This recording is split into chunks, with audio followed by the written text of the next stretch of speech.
This is a Fairmount about Fairmount, the new Visions Civic League podcast. Hear from guests that matter to you. Real people, real talk, real fast. Hello, neighbors. Welcome back. And I'm excited to have our first guest. Our first guest actually lives in the community. I got to meet him recently when we had a mutual friend and neighbor that we were interacting with. And so, Eric Sundberg, it's good to have you on the podcast. And, I have a question for you. Absolutely. Neighbors want to know how to engage. So what should neighbors know right now?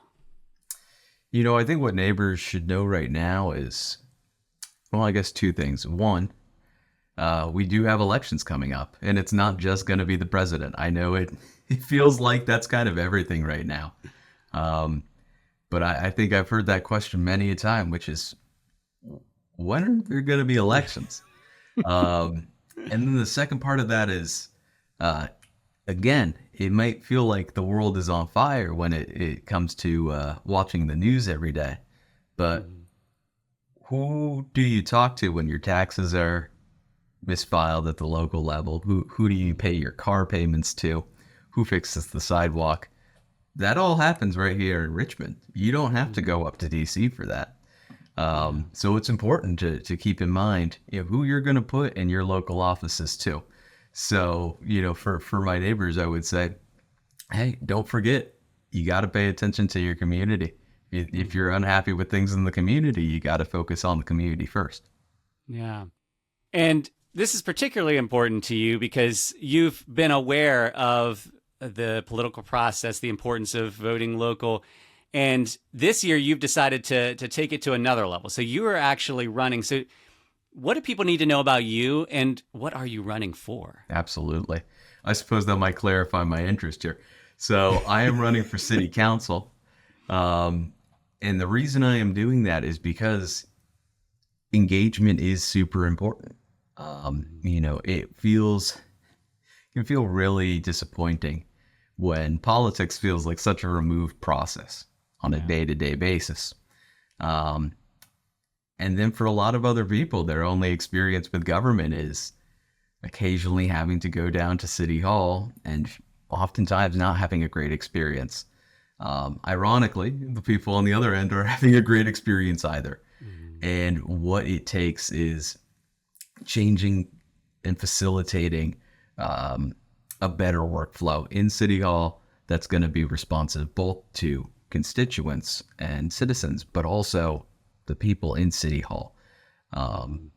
We've had a lot of people who have been there for a very long time, going on multiple decades, and it's time to shake things up, because I think if you ask people here who have been here for 20, 30 years, they're frustrated.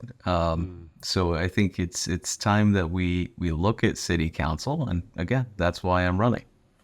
Yeah. So, one thing that people can find comfortable with someone who's been there for a while is they know them, they kind of know their flow, and they can be nervous about somebody new because they don't know them. So what do you bring to the table that you think will encourage people other than being a new face? Right now, my day job is actually working in the General Assembly. So I'm a chief of staff for a state delegate.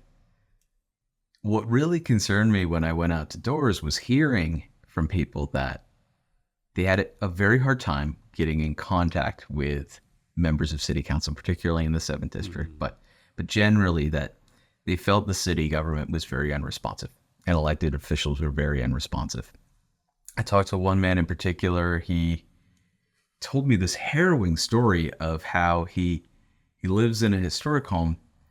The tree in the tree well in front had begun to die. First thing that happens, the branch falls on the roof, destroys the roof. He's got to get that replaced, several thousand out of his own pocket. Then the roots start growing into the basement and start destroying the wall. He's got to pay thousands for structural support out of his own pocket. Then the roots grow up the toilet and he loses his front bathroom, several $1,000s. Now, this goes on for 10 years and he cannot get the city to come out and deal with it. And he told me just a week ago, before you came to my door, the city finally came out and dealt with it. And I was amazed because it's a both horrifying and, impressive story that a tree can do that much damage because it seems like such a small thing. But I told him, if this was my job on Richmond's Capitol Hill, I would be on the phone with the department that day if you called me. That's the expectation that we have developed, at the state level, that this is what people want. This is what people need. This is how we should respond. I'm a big believer in systems. And if you have atrophied muscles at the local level and people have given up on handling casework, talking to constituents, directly engaging with the community, you're going to lose those skills. And it's really important, even if it's difficult to maintain all of those branches of city government, that we always are on top of asking that question. What aren't we doing well enough? What do we need to do to make it better? Admitting something failed and admitting fault does not mean that you can't fix it. And I think part of what I bring is a willingness to admit that we're not doing things as well as we could. But that's okay. It's okay to admit that we can do better, because that's the first step to doing better. Yeah. There's a lot of things that impact the 7th District day to day. Is there something that is of particular focus to you, an area that you are excited to be able to engage in? I think people ask the question a lot, what are you going to do? What are you going to do on city council? And my response is, well, hopefully a lot. But at the very least, it might seem small, but this is part of my personal philosophy in dealing with those small issues. If you walk down a good chunk of blocks in the East End and across Richmond, there's no sidewalk. Yeah. In fact, there may actually be one. It's buried under about 3 inches of dirt and grass, which is even sadder. We have the infrastructure. It's literally forgotten about.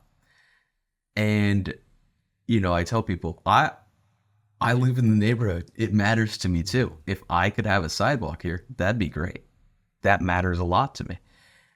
And I think it's emblematic of the bigger issue we've run into here.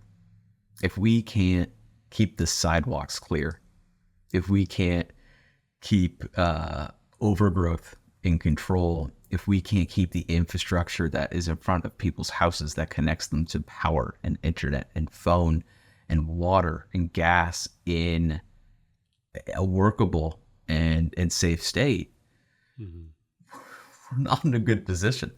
That has to be the first thing done every day. If, I used to work in a coffee shop, we had a check-in list.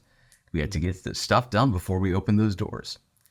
And it worries me. And I think, honestly, from conversations I've had with people in the neighborhood, it worries them too that the city doesn't get that checklist done. They move on to big, shiny projects and ask us to have hope that everything's going to work out. It's hard to have faith that things are just going to work out when the basics fall through the cracks. So, in that first 4 years, we got to figure out how to rework a system. So, hey, you have a sidewalk. And if you already have one, we're going to dig it out and you're going to have one again.